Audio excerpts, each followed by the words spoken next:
పద్మావతిదేవి మందిరం, పద్మ సరోవరం.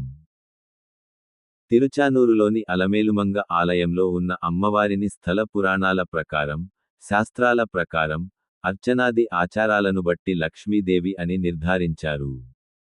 అన్నమాచార్య కూడా తన సంకీర్తనలలో అలమేలు మంగను శ్రీమహాలక్ష్మిగా పదే పదే వర్ణించారు. ఈ లక్ష్మీదేవి పద్మ సరోవరం నుండి పద్మంలో అవతరించినందువల్ల పద్మావతిదేవి అని అంటారు. లక్ష్మీదేవి చతుర్భుజాలతో ఉండును. రెండు చేతులలో పద్మాలు ధరించి ఉండును. రెండు చేతులు వరద అభయ ముద్రలలో ఉండును. తమిళంలో అలర్ అనగా పువ్వు, మేల్ అనగా పైన, మంగై అనగా అందమైన స్త్రీ. అలమేలు మంగ అంటే పద్మంలో ప్రకాశిస్తున్న సుందరి అని అర్థం. పద్మ సరోవరం, పద్మావతిదేవి మందిరం వెనుకే పద్మ సరోవరం ఉన్నది. భృగు మహర్షి నారాయణుని వక్షస్థలంలో తన్నినందుకు లక్ష్మీదేవి పాతాళంలోని కపిల మహర్షి ఆశ్రమానికి వెళ్ళిపోయెను. అక్కడ కపిల మహర్షి లక్ష్మీదేవిని పూజిస్తూ ఉండెను. నారాయణుడు లక్ష్మీదేవిని వెతుకుతూ భూలోకంలోని కొల్హాపురంలో అగస్త్యముని స్థాపించిన లక్ష్మీదేవి మందిరానికి వెళ్ళెను. అక్కడ మునులతో పాటు నారాయణుడు కూడా లక్ష్మీదేవిని పూజిస్తూ ఉండెను. ఇలా 10 సంవత్సరాలు గడిచెను. ఒకనాడు ఆకాశవాణి రూపంలో లక్ష్మీదేవి నారాయణునితో ఇలా అనేను. దక్షిణ దిక్కున ఉన్న కృష్ణా నదికి దగ్గరలో గల సువర్ణముఖారీ నదీ తీరంలో ఒక సరోవరాన్ని త్రవ్వి, స్వర్గంలోని బంగారు పద్మాలను ఆ సరస్సులో వేస్తూ లక్ష్మీదేవిని పూజింపుము. అక్కడ లక్ష్మీదేవి దర్శనం కలుగునని తెలిపెను. ఆకాశవాణి తెలిపినట్లు కృష్ణా నది మరియు సువర్ణముఖారీ నదులలో నారాయణుడు స్నానం చేసి, సుఖదేవుని ఆశ్రమం దగ్గర ఒక సరస్సును త్రవ్వెను. తరువాత నారాయణుడు వాయుదేవుని పిలిచి స్వర్గంలోని బంగారు కమలాలను తీసుకురమ్మని తెలిపెను. నారాయణుని ఆజ్ఞ మేరకు వాయుదేవుడు స్వర్గంలోని బంగారు కమలాలను తీసుకువచ్చెను. ఆ కమలాలు వాడిపోకుండా నారాయణుడు అక్కడ సూర్యదేవుని ప్రతిష్ఠించెను.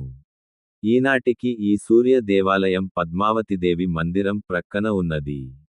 తరువాత నారాయణుడు ఆ బంగారు పద్మాలను సరస్సులో వేస్తూ 12 సంవత్సరాలు లక్ష్మీదేవిని పూజించెను. కార్తీక మాసంలో శుక్రవారం నాడు లక్ష్మీదేవి ఆ పద్మ సరోవరం నుండి ఉద్భవించినది. దేవతలు తమ తమ వాయిద్యాలను మ్రోగిస్తూ లక్ష్మీదేవిని స్తుతించిరి. లక్ష్మీదేవి తన మెడలోని పూలమాలను నారాయణుని మెడలో వేసి కౌగిలించుకొనెను. నారాయణుడు లక్ష్మీదేవితో పాటు వెంకటాచలానికి వెళుతూ పద్మ సరోవరంతో ఇలా అనేను. సరోవరమా, నేను నీ తీరాన లక్ష్మీదేవిని పొందితిని. నీవు ఈనాటి నుండి పద్మ సరోవరంగా వెలుగొందెదవు. నీవు లక్ష్మీదేవికి ప్రియమైన దానవు కాగలవు. నీలో స్నానం చేసిన వారి పాపాలు నశించిపోగలవు అని దీవించి వెంకటాచలం వెళ్ళెను. లక్ష్మీదేవి మరియు వెంకటేశ్వర స్వామి వెంకటాచలం వెళ్ళేటప్పుడు దేవతలు లక్ష్మీదేవితో, అమ్మా, మీరు ఇక్కడ అవతరించినందువల్ల ఈ స్థలంలో అర్చా మూర్తిగా మారి భక్తుల కోరికలను తీర్చమని ప్రార్థించినారు. లక్ష్మీదేవి వారి కోరిక మేరకు అర్చా మూర్తిగా మారెను. పద్మావతిదేవికి ప్రతిరోజు సుప్రభాత సేవ, సహస్రనామార్చన, కళ్యాణోత్సవము, ఉంజల్ సేవ, ఏకాంత సేవ జరుగును.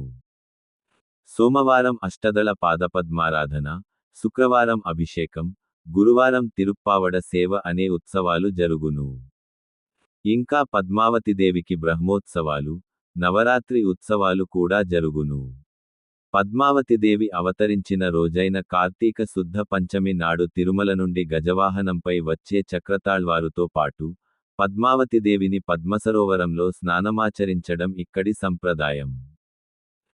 కార్తీక మాసంలో పద్మావతిదేవికి బ్రహ్మోత్సవాలు జరుగుతాయి.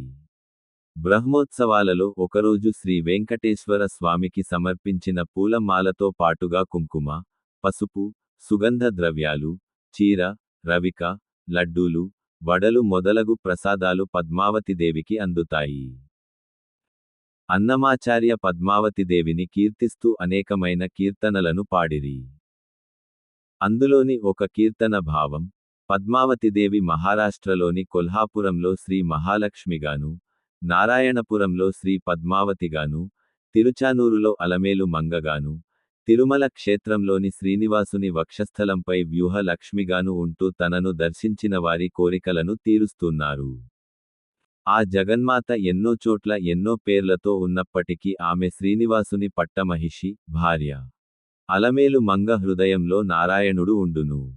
నారాయణుని హృదయంలో అలమేలు మంగ ఉండును. ఆ ఇద్దరూ నా హృదయంలో ఉందురుగాక. కృష్ణ బలరామ ఉప మందిరం. పద్మావతిదేవి మందిరంలో కృష్ణ బలరాముల ఉప మందిరం ఉన్నది.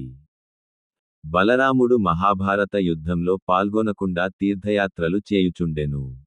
యుద్ధం ముగిసిన తరువాత కృష్ణుడు బలరాముని వెతుకుచూ సుఖదేవుని ఆశ్రమానికి వచ్చెను. సుఖదేవుడు కృష్ణునికి అతిథి సేవలను చేసి, వచ్చిన విషయానికి తెలుసుకొని, బలరాముడు తీర్థయాత్రలు చేస్తూ ఇక్కడికి రాగలడు. కనుక మీరు ఇక్కడే బలరాముడు వచ్చేవరకు వేచి ఉండమని ప్రార్థించెను. సుఖదేవుని ప్రార్థనను మన్నించి కృష్ణుడు అక్కడనే ఉండెను. బలరాముడు తీర్థయాత్రలను చేస్తూ సుఖదేవుని ఆశ్రమానికి వచ్చెను. అప్పుడు కృష్ణ బలరాములు కలుసుకొనిరి. కృష్ణ బలరాములు ద్వారక వెళ్ళిన తరువాత సుఖదేవుడు కృష్ణ బలరాముల మందిరాన్ని నిర్మించెను. సుందరరాజ స్వామి అని పిలవబడే శ్రీ వెంకటేశ్వర స్వామి ఉప మందిరం. ఈ మందిరం కృష్ణ బలరాముల మందిరం ప్రక్కనే ఉన్నది. సుందరరాజ స్వామి 8 అడుగుల ఎత్తు కలిగి శ్రీదేవి భూదేవి సమేతంగా ఉన్నారు. ఇచ్చట సుందర రాజస్వామి, శ్రీదేవి మరియు భూదేవి యొక్క ఉత్సవ మూర్తులు కూడా ఉన్నాయి. ఈ పద్మావతిదేవి మందిరం తిరుపతి రైల్వే స్టేషన్ నుండి 6 కిలోమీటర్ల దూరంలో ఉన్నది.